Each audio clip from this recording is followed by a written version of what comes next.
Hello my darlings. ඉතින් මම ඔයාලට කලින් වීඩියෝ එකේදී දැම්මා අද දවසේ විශේෂත්වය ගැන. ඉතින් සියලු දෙනාටම ශිව දෙවියන්ගේ පිහිට ආරක්ෂාව නිරතුරුවම ලැබේවා. ඒ වගේම තමයි මම කිව්වා ඔයාලට ශිව දෙවියන් වෙනුවෙන් මෛත්‍රී භාවනා කරලා පින් අනුමෝදන් කරන්න කියලා. ඒ වගේම තමයි මම ඔයාලා වෙනුවෙන් පොදුවේ හේලනයක් අද දවසේදී කරනවා කියලා. ඉතින් මම මේ වෙනකොට ඔයාලට පොදුවේ හේලනයක් කරා. ඉතින් ඔයාලගේ හිතේ තියෙන ප්‍රශ්න බාධා පීඩාවන් කරදර නැති වෙලා සියලු බලාපොරොත්තු සාර්ථක වෙන්න, සියලුම අභිප්‍රායන් සාර්ථක වෙන්න, සතුට සැනසීම ධනය ආකර්ෂණය වෙන අවුරුද්දක් වෙන්න කියලා හිතලා මේ 2026 අවුරුද්ද අතිසාර්ථක වෙන්න කියලා හිතලා මම පොදුවේ හේලනක කරා. ඔයාලගේ අසනීප නැති වෙලා නිරෝගීමත් ජව සම්පන්න අවුරුද්දක් බවට පත් වෙන්න.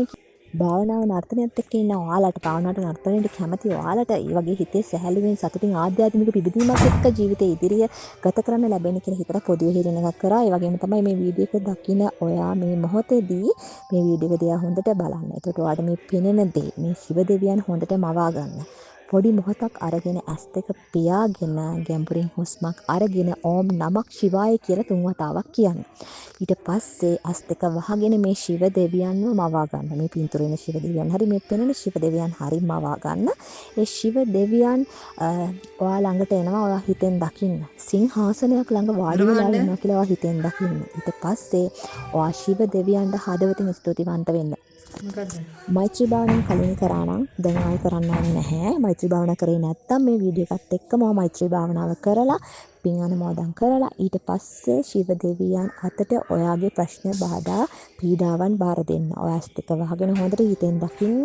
ඔයාගේ ප්‍රශ්න බාධා පීඩාවන් ඔයාගේ ජීවිතේ වෙලා යන ශිව දෙවියන් අතට ඔයාගේ ප්‍රශ්න ගන්නවා. ඒ ප්‍රශ්න අරගෙන හැම දෙයක්ම හොඳ අතට හැරෙනවා. ඒ හැම දෙයක්ම නැති වෙලා ඔයාට ජීවිතේ සතුටින් සැහැල්ලුවෙන් ඉන්න ලැබෙනවා. ඔයා හිතෙන් දකින්න. ඒ වගේම ඔයාගේ ජීවිතේට අනවශ්‍ය දේවල් ගැන ඕනට වඩා හිතන්නේ නැතුව ඇලෙන්නේ ගැටෙන්නේ නැතුව ජීවත් වෙන්න ලැබෙන්න ඒ ශක්තිය ලැබෙනවා. ඔයා හිතෙන් දකින්න. මේ වීඩියෝ එක දකින ඔයා මේ මොහොතේදී ගැඹුරින් හුස්ම වාර 3ක් අරගෙන සැහැල්ලු වෙන්න. දැස් පියාගෙන මේ වීඩියෝ එකේ තියෙන පින්තූරේ හරි මේ පිළිමේ හරි මවා ගන්න. ඔයාලට දැනෙන මේ දේ ඔයාලට හිතට දැනෙන දේ තෝරගන්න. රූපය වෙන්නත් පුළුවන්. එහෙම නැත්නම් මේ පිළිමේ උනත් ඔයාලට මවා ගන්න පුළුවන්. මවාගෙන ඇස් දෙක පියාගෙන ඔයා හිතෙන් දකින්න මේ මොහොතේ ඔයාගේ ඉස්සරහා සිංහාසනයක් තියෙනවා. ඒ සිංහාසනයේ ශිව දෙවියන් වඩිනවා. ඔයා හිතෙන් දකින්න මහා ශිව දෙවියන් වඩිනවා. දැන් ශිව දෙවියන් එතන වාඩි වෙලා ඉන්නවා හිතෙන් දකින්න. ඊට පස්සේ ඔයා ඕම් නමක් ශිවාය කියලා 3 වතාවක් කියලා ශිව දෙවියන්ට දන ගහලා මනසින් වඳින්න. ඊට පස්සේ ඔයාගේ හිතේ තියෙන බලාපොරොත්තු ප්‍රශ්න කරදර පීඩාවන් හැම දෙයක්ම ශිව දෙවියන් අතට මනසින් දෙන්න. ශිව දෙවියන් මේ ප්‍රශ්න අතට අරගෙන හැම දෙයක්ම ඔයා විසඳනවා හිතෙන් දකින්න.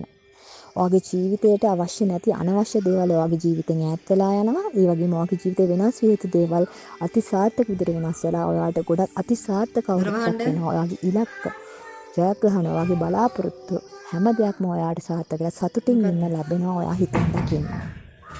ඔයා මේ වීඩියෝ එක දකින්න කලින් මෛත්‍රී භාවනාව කරා නම් ඔයාට පුළුවන් මේ මොහොතේදී පින් අනුමෝදන් කරන්න. එහෙම නැත්නම් ඔයාට මේ මොහොතේදී මෛත්‍රී භාවනාව කරන්න පුළුවන්. මෛත්‍රී භාවනාව කරන්න කෙටි මොහොතක් කරා. මෛත්‍රී භාවනාව කරලා ශිව දෙවියන් ඇතුළු සියලු දෙවි දේවතාවුන් වහන්සේලාට පින් අනුමෝදන් කරන්න. මේ වීඩියෝ එකේ දකින පිළිමේම වවාගෙන පින්තූරෙම වවාගෙන ඔයා ඒක කරන්න. ඒ වගේම තමයි ඔයා හිතෙන් දකින්න ඕනේ අවසානෙට පර්පල් ලයිට් එකකින් බ්ලෙසිං එකක් ඔයාට එනවා. ඔයාව දම් පාටට සුදු පාටට හුරු ආලෝක ධාරාවකින් නහවාගෙන යනවා. ඔයා හිතෙන් දකින්න. ඔයා ඒ ආලෝකයෙන් නහවාගෙන ගිහින් ඔයා ගොඩක් එනර්ජයිස් වෙලා ඉන්නවා. ඔයා හිතෙන් දකින්න. ඒ වගේම තමයි මම ඔයාලට පොදුවේ හීලන එකක් කරා. ඒ ඔයාලට හැකි මොහොතක් අරන් මේක හැකි වෙලාවක් අරන් කරන්න. ඔයාලට ඊට පස්සේ මේක අවසන් කරන්න පුළුවන්. ඊට පස්සේ පින් අනුමෝදන් කරන්න. ඒ වගේම තමයි ඔයාලා වෙනුවෙන් මම ඔයාලට පොදුවේ හීලන එක කරා. ඉතින් ඒ සියලු දේවතාවුන් වහන්සේලාට මම හදවතින් ස්තුතිවන්ත වෙනවා. වගේම පින් අනුමෝදන් කරනවා. ඒ වගේම තමයි මේ වීඩියෝ එක දකින ඔයා අනිවාර්යෙන්ම මම මේ දැන් කියන දෙයට කමෙන්ට් එකක් දාන්න. ඔයාලට හිතට දැන් දෙන කමෙන්ට් එකක් දාන්න. මම දෙවිවරු 4 දෙනෙක් ගැන කියනවා. ඔයා දන්නවා ඒ කවුද කියලා? ශිව දෙවියන්, ගණ දෙවියන්, කාලි මෑණියන්, කුබේර දෙවියන්, කතරගම දෙවියන්. 5 දෙනා වෙනුවෙන් ඔයාට කළ යුතු දෙයක් තියෙනවා. ඔයාට ඒ දේ කරන්න පුළුවන් නම් ඒ කියන්නේ මම දැන් මොකද්ද කියලා මේ මොහොතේදී කියන්නේ. මොකද මම ඒ දේ මේ මොහොතේදී කිව්වොත් ඔයා ඒක දැනගෙන තමයි කරන්නේ. හැබැයි ඔයා මේ දේ ගැන නොදැන මම මේ මොකද්ද කියන්න යන්නේ කියන දේ ගැන ඔයා කිසිම අදහසක් නැතුව ඔයාට මේ දෙවියන් ගැන ඔයාට දැනෙන දේ මොකක්ද කියලා බලන්න. ඔයාට මොකද්ද දැනෙන්නේ කියලා බලන්න. ඔයාට මේ දේවරු පස් දෙනා වෙනුවෙන්ම ඒ දේ බාර ගන්න පුළුවන්ද කියලා බලන්න. එහෙමත් නැත්නම් එක දෙවි කෙනෙක් වෙනුවෙන්ද කරන්න කියලා බලන්න. ඔයාට හිතට දැනෙන දේ මොකද්ද කියලා බලන්න. ඔයාලට මම කරන්න දෙයක් කියනවා. හරි පුංචිම දෙයක්. පුංචි දෙයක් තමයි මම මේ කරන්න කියන්නේ. මේ දෙවිවරු පස් දෙනා වෙනුවෙන්. අපි මේ දෙවිවරු පස් දෙනා වෙනුවෙන් පින් අනුමෝදන් කළ යුතු කළ හැකි දෙයක් තමයි මම මේ කරන්න කියන්නේ. ඒ වගේම තමයි මේ මාර්ගය ඔස්සේ ඔයාගේ ජීවිතෙත් ආලෝකමත් වෙනවා, වර්ණවත් වෙනවා. ඔයාගේ ජීවිතෙත් සාර්ථක වෙනවා. ඔයාගේ මේ මතු භවයේ වගේම ඔයාගේ මේ ගෙවන ලෞකික ජීවිතෙත් අති සාර්ථක කරගන්න ලැබෙනවා. ඉතින් ඔයාගේ ජීවිතේ වගේම මේ දෙවි දේවතාවුන් වහන්සේලාගේ දිව්‍ය සෙප, දිව්‍ය බලය, දිව්‍ය ආශය ලබා දෙන්න අපිට ඒ දේ කරන්න පුළුවන්.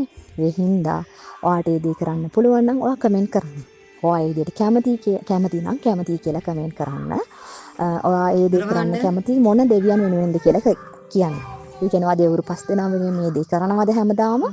නැත්නම් ඔයා ඒ දෙවිවරුන්ගෙන් කීප දෙනෙක් තෝරාගෙන කරනවද කියලා කමෙන්ට් කරන්න. එතකොට මම ඔයාලට ඉදිරි දිනවලදී මොකද්ද කරන්න ඕනේ කියන දේ මම ඔයාලට වීඩියෝ එකකින් ගේන්නම්. ඒ දේ ගැන කිව්වට පස්සේ ඒ දේ වැඩක් වෙන්නේ නැහැ. මොකද ඒ දේ කියන්න කලින් අපිට දෙවිවරු ගැන දැනෙන්න ඕනේ. අපිට මුලින් හදවතට දැනෙන්න ඕනේ. අනේ මේ දෙවියන් වෙනුවෙන් අපිට දෙයක් කරන්න පුළුවන්. මේ දෙවියන් වෙනුවෙන් අපිට පින් අනුමෝදන් කරන්න මේ පුංචි දෙයක් කරන්න පුළුවන්.